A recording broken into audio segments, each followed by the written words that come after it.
नमस्कार, मी बोलते नंदिनी अंकोलेकर. मी आज तुम्हाला दाखवणार आहे दुधीचा थंडगार रायता आणि दुधीचे पराठे. चला तर बघूया आपण त्याच्यासाठी काय काय साहित्य लागतं ते. दुधीचा रायता करण्यासाठी लागणारं साहित्य हे साधारणपणे मी 1 कप दुधी किसून घेतलेलं आहे. आणि आता त्याच्यासाठी बाकीचं साहित्य लागणार आहे. 2 टेबलस्पून टमॅटो घेतला आहे बारीक कापून. 1 हिरवी मिरची घेतली आहे बारीक कापून. जर लहान मुलं खाणार असतील तर हिरवी मिरची न टाकलेली बरी. चवीनुसार मीठ घेतलं आहे. काळं मीठ थोडंसं घेतलं आहे. जिऱ्याची पावडर 1 टीस्पून घेतली आहे. कोथिंबीर 2 टेबलस्पून घेतला आहे. 1 टेबलस्पून मी घरची मलाई घेतली आहे. आणि एवढा बाउल भरून एक ताजं फ्रेश गोड दही घेतलेलं आहे. आता आपण पहिल्यांदा काय करायचं की ह्या दुधी आहे ना, ह्याच्यात 1 टेबलस्पून पाणी टाकून मायक्रोवेव्हमध्ये 2 मिनटं आपण उकडवून घ्यायचं. म्हणजे मायक्रोवेव्हमध्ये उकडल्यासारखंच होतं. त्या मायक्रोवेव्हमध्ये मी ठेवते आणि मग तुम्हाला मी दाखवते. मी 2 मिनटं मायक्रोवेव्हमध्ये उकडवून घेतला आणि थंड करून घ्यायचा तो, नाहीतर दही फाटायची भीती असते. आता आपण एक साहित्य त्याच्यात टाकूया. हिरवी मिरची टाकते मी.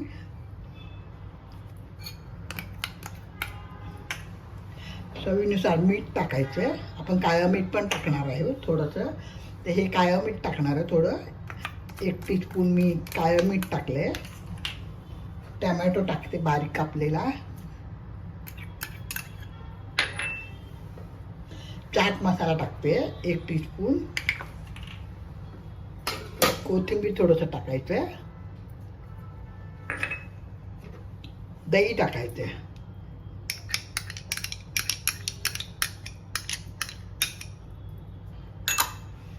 आणि मलाई टाकायची आहे. घरची मलाई टाकायची आपण, म्हणजे क्रीमी होतं आपलं. आणि आता सगळं मी मिक्स करते आणि फ्रीजमध्ये थंड करायला ठेवून द्यायचं. हे आधी करून ठेवलं ना तर फ्रीजमध्ये थंड करायला चांगलं लागतं. तर थंड करायला ठेवून द्यायचं हे. आणि आता या रायत्याबरोबरती मी तुम्हाला दुधीचा पराठा पण दाखवणार आहे. आता त्याच्यासाठी मी तुम्हाला काय काय साहित्य घेते ते दाखवते. पहिल्यांदा हे करूया आपण आणि मग फ्रीजमध्ये ठेवून द्यायचं आणि पराठा करायला घ्यायचा. चला तर आता मी तुम्हाला पराठाचा साहित्य. 2 कप दुधी मी किसून घेतलेला आहे. 2 कप आहे हा दुधी. आणि दुधी किसायचा ना तर आयत्या वेळेला किसायचा, तर नाहीतर तो थोडासा काळा पडतो. म्हणून आम्ही आयत्या वेळेला आत्ता किसला आहे आणि तुम्हाला दाखवते. हा 2 कप दुधी आहे. आता त्याच्यासाठी 1.5 कप मी गव्हाचं पीठ घेतलं. आपण जे रेग्युलर चपाती करतो तेच पीठ घ्यायचं आपण. आणि आता बाकीचं साहित्य लागणार आहे. कोथिंबीर 2 टेबलस्पून. 1 हिरवी मिरची बारीक कापून. 1 टेबलस्पून धणे जिऱ्याची पावडर. 1 टीस्पून हळद. 1 टेबलस्पून मिरचीची पावडर. चवीनुसार मीठ. अर्धा टीस्पून काळं मीठ. आणि चाट मसाला 1 टीस्पून. आणि पराठे भाजण्यासाठी आपल्याला तेल लागणार आहे. आता आपण सगळे हे एक एक मिक्स करत जाऊया आणि पराठे करूया. कारण मग मुलं तशी दुधी खात नाहीत. त्याच्यामुळे ही आपण नवीन आयडिया केलेली मुलांच्या पोटात दुधी पण जातो. तर आता पिठामध्ये मी पहिल्यांदा दुधी टाकते आणि एक एक साहित्य टाकते सगळं. हे मीठ टाकलं, हळद टाकली. मिरचीची पावडर टाकते मी. मीठ टाकते. आपण काळं मीठ पण टाकणार आहोत. तर काळं मीठ टाकते आता. चाट मसाला. धणे जिरे पावडर. हिरवी मिरची आणि कोथिंबीर. आता पहिल्यांदा आपण चांगल्या हाताने स्वच्छ हात धुवून घ्यायचे आणि हाताने चांगलं नीट कालवून घ्यायचं. पहिल्यांदा पाणी टाकायची घाई करायची नाही, कारण दुधीला ऑलरेडी पाणी असतं. एखाद्याला पीठ पातळ होण्याची भीती असते. म्हणून पहिल्यांदा आपण नुसतं सगळं मिक्स करून घेऊया. आणि ह्या पराठ्याचं पीठ भिजवल्याबरोबर लगेच पराठे करायला घ्यायचे, नाहीतर ते पाणी सुटून पीठ पातळ होईल.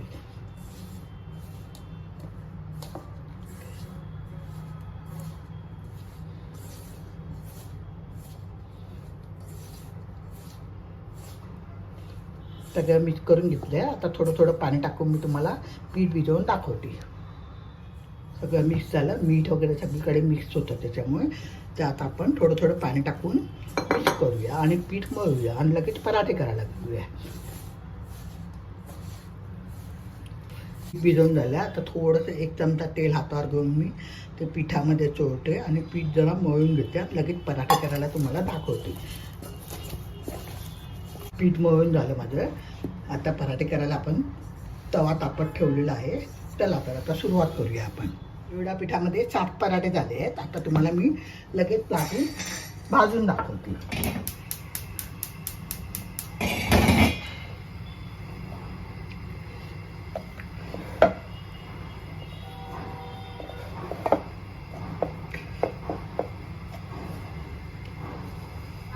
त्याला जरा लाटताना पीठ जास्ती लागणार आहे, कारण दुधी लगेच पाणी सोडायला सुरुवात करते.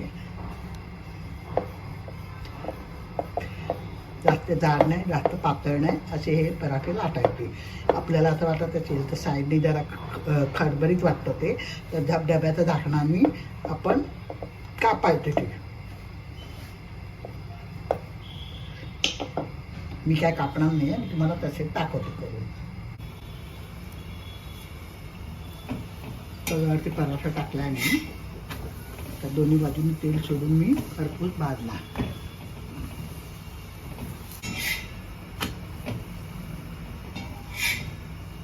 झाला आपला पराठा छानपैकी खरपूस भाजून झालेला आहे. आता तुम्हाला मी दुसरा पराठा पण दाखवते.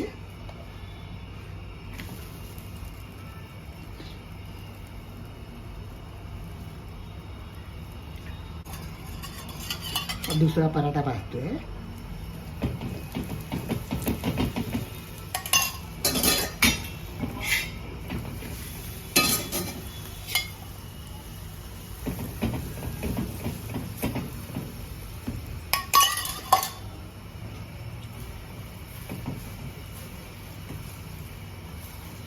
दाबून दाबून चांगला भाजायचा.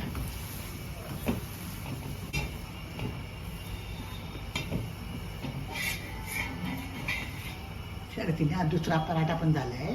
अशा रीतीने मी सगळे पराठे करून घेते आणि मग तुम्हाला दाखवते. अशा रीतीने आपले तयार झाले पराठे. आता आपण रायता बरोबर सर्व करूया. चला तर मी तुम्हाला दाखवते.